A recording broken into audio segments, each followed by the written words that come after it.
Hi everyone, my name is Asaf Angel from MyIndie Productions. Welcome to my Indie Review Vlog, the show that gives you spoiler-free reviews of indie films. In celebration of our 20th episode, today we have a special review as it is on 4 separate short films by Mad Ones Films, a production company founded by my indie featured artist, Jaysen Buterin, who also wrote and directed all 4 films. Thank you, Jaysen, for sharing your work with our show.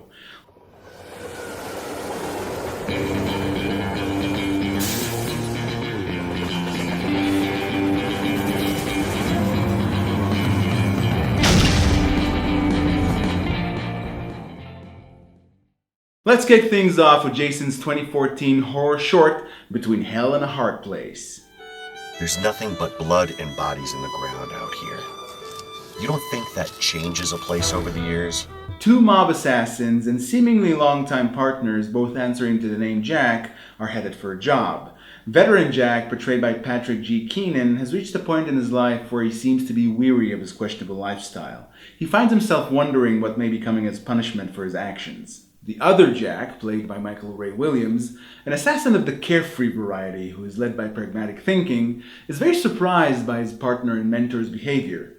The two drive during a spooky night through an area they know well, as it's been the dumping grounds of the countless bodies they and others have been ridding of over the years. Veteran Jack's behavior continues to bewilder the younger Jack, but not all is as it seems. This film is shot in black and white, film noir style. The 2 Jacks ride around in a classic Pontiac. The dynamic between the two seems to be an homage to Quentin Tarantino's Reservoir Dogs and Pulp Fiction characters. Their appearance supports that as well. At the same time, the overall tone gives more of a Twilight Zone ominous vibe. It provides for quite an interesting experience. But let me ask you this. Does it bother you yet, doing what we do? Buterin manages to provide us with an intriguing viewing experience with a simple conversation between 2 guys who could easily be 2 versions of the same person, just in different stages in life. I think that's what I like most about the film. It had me intrigued not just because it was a horror, but because the story itself held its own. You're here because we're partners.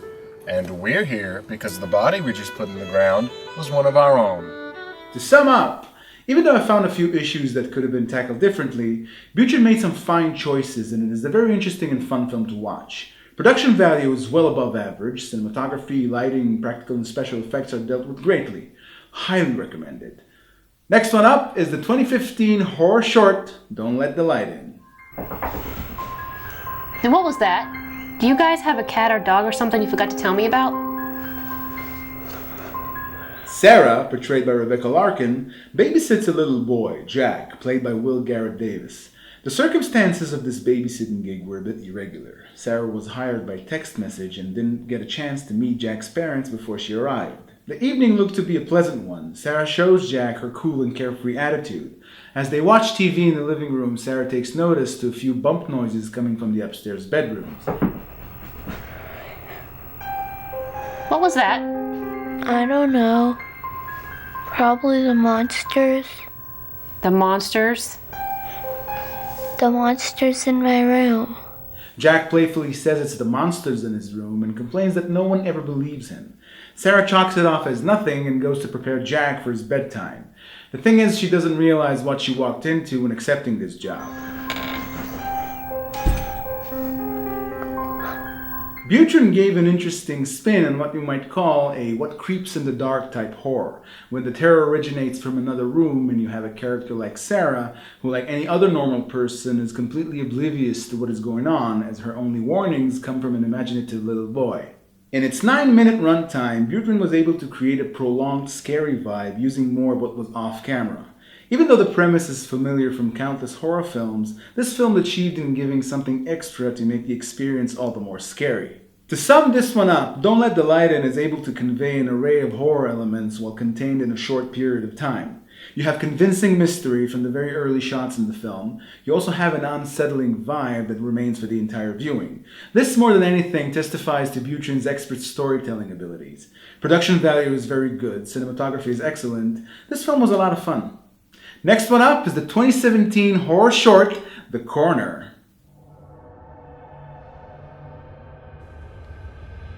Jolie, watch whatever you want on TV. Just watch it in the room at the end of the hall so the kids won't hear you. Babysitter Jolie apparently finished tucking in the kids that she's taking care of. A note from their mother guided her that she can only watch TV from a specific room in the house, as it is far enough from the bedrooms not to risk waking the kids. Jolie complies, even though she's mildly disturbed by all the circus-themed artifacts and posters that are in the TV room. She goes ahead and tries to make herself feel comfortable while watching TV, except there's a life-size clown doll at the corner of the room where the TV is. A creeped-out Jolie covers the clown's face with a cloth as it seems to be staring at her. Little does she know, her night is about to become a lot more disturbing. This film is another display of the storytelling chops Buterin possesses. Focusing on one character and wisely using wide lenses and carefully planned shots has a captivating notion to it. An experienced horror fan will sense that something is up with that clown, but Buterin shows you more of the room while also showing you Jolie, thus letting you make a choice as to where to look, keeping you guessing where the horror is going to come at her from. To sum up the corner, no film is without sin, but what stands out the most about this one is the richness of cinematic language Buterin was able to convey in under 6 minutes of runtime. Very well done. Last but not least is Buterin's 2017 proof-of-concept horror short, Killing Giggles.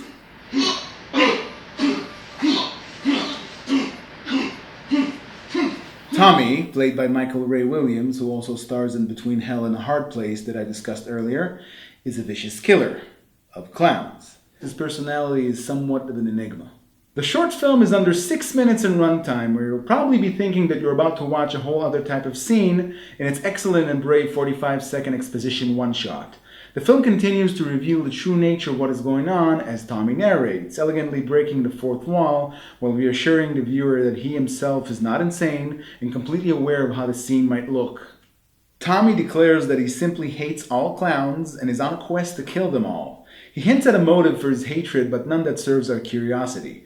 I guess Buterin is saving the answers for the feature film he's brewing from this gem called Kill Giggles, to be completed during 2019. To sum up, Killing Giggles serves excellently as proof of concept from the idea, the execution, and excellent cinematography. One other person that needs to be commended for an aspect that largely goes unnoticed due to focus on other elements, but this man's work is too outstanding to ignore. Ron Wasserman, who composed the original score for all 4 films, must be commended for an excellent job. You, sir, are a remarkable artist. All 4 of these films are an undeniable proof of the abilities and cinematic vision Buterin possesses.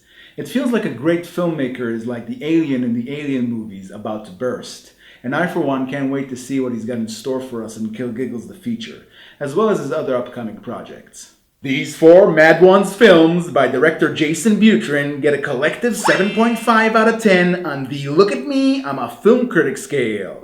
You may find out more about these films and pretty much all of Buterin's work on the Mad Ones Films official website, linked below. This is it for our 20th episode. Until next time, keep supporting indie film. My name is Asaf Angel. I thank you for tuning in to my indie review vlog. See you next week.